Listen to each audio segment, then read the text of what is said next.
Sitabardi police station येथे काल सायंकाळी एका महिलेने येऊन तक्रार दिली होती की ते विदर्भ साहित्य मंडळ या ठिकाणी एका सत्संगच्या कार्यक्रमाला त्यांच्या परिवारासह आल्या होत्या आणि गाडीतून उतरल्यानंतर त्यांना वॉशरूमला जायचं असल्याने त्यांनी तळमजल्यावरील वॉशरूमचा वापर करण्यासाठी त्या गेलेल्या होत्या आणि ज्या वेळेला वॉशरूम करून उठल्या त्यावेळेला त्यांच्या लक्षात आलं की खिडकीतून कोणीतरी त्यांचा मोबाईल हल्ल्यासारखा दिसला म्हणून त्यांनी पटकन बाहेर येऊन धावत येऊन आरडाओरडा केल्यानंतर त्यांचे पती जे बाहेर उभे होते त्यांनी त्या इस्माला पकडलं आणि त्याच्याकडे त्याचा मोबाईल चेक केला असता त्याच्यामध्ये त्या महिलेचा व्हिडिओ दिसून आला। त्यानंतर त्यांनी तत्काळ सीताबर्डी पोलीस स्टेशनला संपर्क साधून त्या इस्माला ताब्यात देऊन त्याच्या विरुद्ध माहिती दिली। त्यानुसार आपण सदर महिलेचा विनयभंग केल्याचा आणि चित्रीकरण केल्याचा गुन्हा तात्काळ नोंद करण्यात आलेला आहे।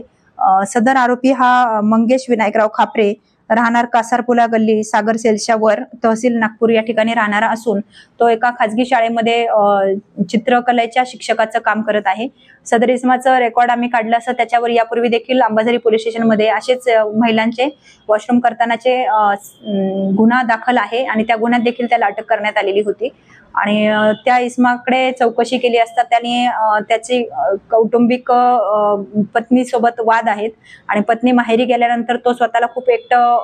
महसूस करतो म्हणून तो अशा प्रकारचे कृत्य करतो असं त्याने सांगितलेलं आहे। तो थोडा विकृत स्वभावाचा असल्याचं दिसून येत आहे आणि त्याच्या मोबाईलमध्ये असेच वॉशरूम करताना अन्य 2 महिलांचे आणि आंघोळ करताना आणखी 2-3 व्हिडिओ मिळून आलेले आहेत, परंतु त्याबद्दल त्यांनी ते व्हिडिओ कुठे काढलेले आहेत याबद्दल तो कुठलीही माहिती देत नाही। जर आपल्या माध्यमातून मी आवाहन करू इच्छिते की अशा स्वरूपाच्या कोणत्याही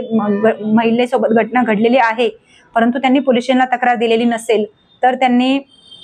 सीताबर्डी पोलीस स्टेशन येथे येऊन माहिती द्यावी जेणेकरून आरोपी सध्या ताब्यात आहे त्याच्याविरुद्ध आणखी गुन्हे दाखल करून योग्य ती कायदेशीर कारवाई करण्यास मदत होईल। तसेच सर्व महिलांना मी आवाहन करू इच्छिते की आपण जेव्हा सार्वजनिक ठिकाणी जाता त्यावेळेला वॉशरूमचा किंवा बाथरूमचा वापर करत असता त्यावेळेला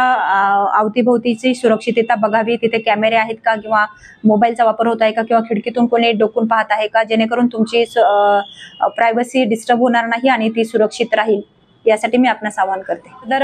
गुन्ह्याच्या दाखल करताना आणि पुढील कारवाई करताना आम्हाला माननीय पोलीस आयुक्त सिंगल सर एलांडोस Tamboli sir north region Shewale sir DCP Madane sir ACP Nandanwar sir या सर्वांचे मार्गदर्शन लाभलेले आहे आणि पुढील कारवाई आम्ही करत आहोत।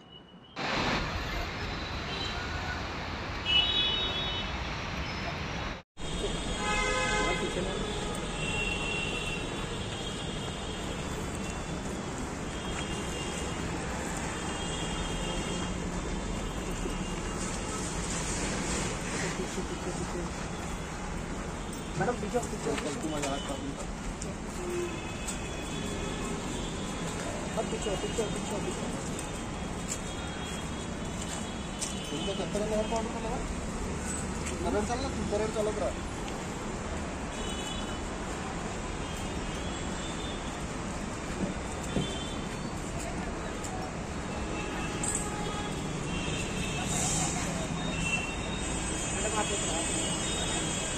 पुलिस स्टेशन का नाम तो आना चाहिए। गाड़ी